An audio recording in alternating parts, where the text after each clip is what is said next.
राधे कृष्ण दोस्तों।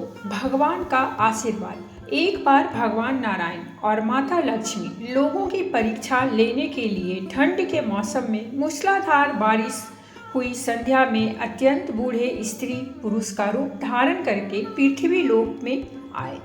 नगर के एक धनी सेठ के द्वार पर जा करके वे फाटक खटखटाने लगे।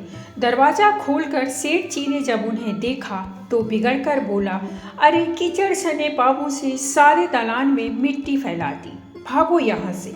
सेठ जी, हम इस रात में कहाँ जाएं? वृद्धा माता लक्ष्मी गिड़गिड़ाई, ठंड से प्राण निकल रहे हैं, कहीं ठहरने भर को जगह दे दो।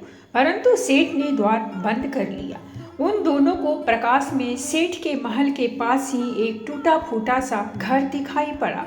उसके टूटे किवाड़ से दिए के प्रकाश की एक किरण दिखाई पड़ी। बूढ़े भगवान विष्णु ने बुढ़िया माता लक्ष्मी जी से कहा, आओ चलो उस घर में ही आश्रय मांग कर देखें। बूढ़ी ने कहा, जब इतने बड़े सेठ ने अपने यहाँ स्थान नहीं दिया तो ये कंगाल क्या देंगे, और ठहरने को जगह मिल भी गई तो रात भर में बिना ओढ़ने बिछाने के इतने फटे भीगे कपड़ों में तो प्राण ही निकल जाएंगे। वृद्ध बोला, कुछ भी हो, मुझसे तो अब चला नहीं जाता। और उन्होंने आगे बढ़कर द्वार थपथपाया। दूसरे ही क्षण हाथ में दिया थामे फैली मटी साड़ी पहने एक स्त्री ने द्वार खोला। उन दोनों की दशा देखते ही वह करुणा भरे स्वर में बोली, हाय हाय, आप लोग इस अंधेरी रात से कहाँ भटक रहे हैं? आइए आइए, भीतर आइए। उन्हें सहारा देकर वह भीतर ले गई। छोटी सी कोठरी में दो टूटी फूटी चारपाइयाँ पड़ी थी। उनमें से एक को खाली करके स्त्री ने उनसे बैठने को कहा। दोनों के कपड़ों से जल चूकर कोठरी गीली हो चली, परंतु उस स्त्री ने उसकी तनिक भी चिंता न करके जल्दी जल्दी अंगीठी में आग सुलगाकर उन्हें तापने को कहा। फिर अरगनी पर से दो पुराने परंतु धुले हुए कपड़े लाकर बोली, बाबा आप लोग अपने भीगे कपड़े उतार कर इन्हें लपेट लो। क्या करूं, मैं बहुत गरीब हूँ, इससे कहीं दो कपड़ों में गुजारा करनी होगी। आपके कपड़े मैं निचोड़ कर फैला दूंगी। उन्हें कपड़े बदलवा कर वह दलान में गई और दो पीतल की छोटी छोटी थालियों में बथुए का साग तथा बाजरे की रोटियां रखकर ले आई। माताजी उसने वृद्ध से कहा, आज मेरे घर में यही भगवान का प्रसाद है। मुझे बहुत दुख है कि न तो घर में घी है, न ही दूध और न चीनी। कोई बात नहीं बेटी, हमें तो यह भोजन बड़ा स्वादिष्ट लगा। वे दोनों खाते हुए बोले। थोड़ी देर में उस स्त्री का पति भी आ गया। वह बेचारा भी रोजगार की तलाश में दिन भर घूमकर अब थका मारा लौटा था। पत्नी ने अतिथियों को भोजन खिला देने के बाद चुपके से द्वार पर ही अपने पति को सब बता दिया। सुनकर वह भी बड़ा प्रसन्न हुआ।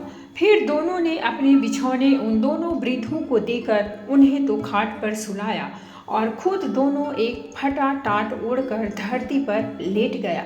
प्रातःकाल ही जब बारिश बंद हो गई तो वे बुजुर्ग जाने लगे। स्त्री ने उन्हें हाथ जोड़कर सूरज निकलने तक रोका। फिर घर में जो कुछ चने पड़े थे उन्हें पीसकर आटा गूंदा, रोटियां बना उनके लिए बांध दी और बोली, माता हम निर्धन हैं, इसी से जैसी सेवा करनी चाहिए थी वैसी कर न सके, आशा है आप क्षमा करेंगी।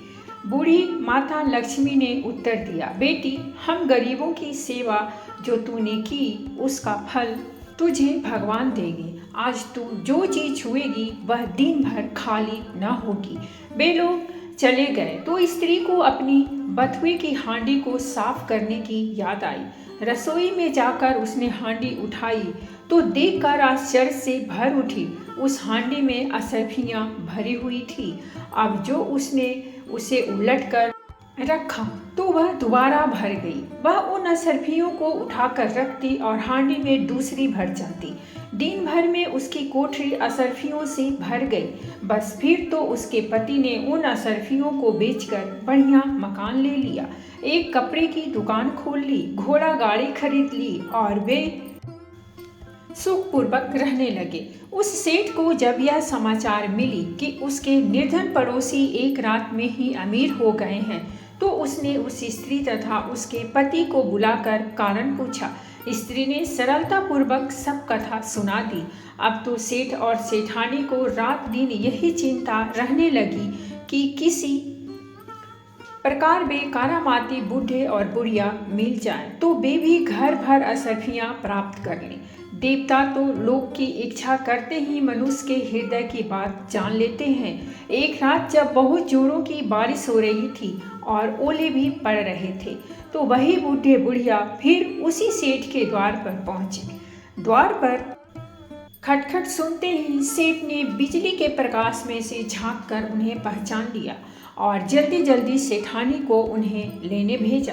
बिजली बुझाकर एक दिया हाथ में लेकर सेठानी बाहर आई और झूठी ममता दिखाकर बोली, हाय हाय बाबा, तुम कहाँ भटक रहे हो, आओ अंदर आओ।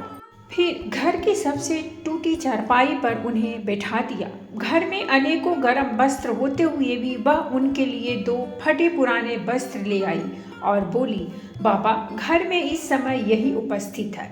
फिर उनसे बिना पूछे ही घर की सबसे घिसी पुरानी थालियों में बथुए का साग तथा बाजरे की रोटी भी ले आई। ओढ़ने को 2 फटे कंबल भी कहीं से मांग कर दिए। फिर सेठ सेठानी भी उसी कमरे में गद्दे बिछाकर धरती पर लेट गए। सवेरे अंधेरे ही जब दोनों बुजुर्ग जाने लगे तो सेठानी ने चना पीसकर रोटी बनाई और उनके लिए बांध दी और बोली, माता हम बड़े दरिद्र हैं, आपकी सेवा न कर सके, आशा है आप हमें क्षमा करेंगी। बूढ़ी ने कहा, बेटी जैसी सेवा तूने की उसका फल तुम्हें भगवान जरूर देगा। हाँ, आज तू जिस काम को हाथ में लगाएगी वह दिन भर समाप्त न होगा।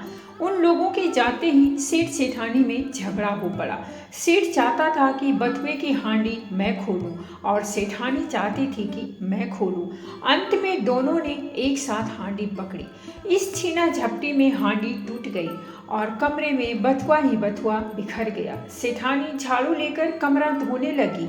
जब वह कमरा साफ करती, कमरे में तुरंत ही बहुत सारा बथुआ फिर से बिखर जाता। सवेरे से संध्या तक उसे कमरा साफ करना पड़ा। वो कहते हैं ना, तो ठीक ही तो है, जैसे जिसकी नियत होती है भगवान उसे वैसा ही फल देता है।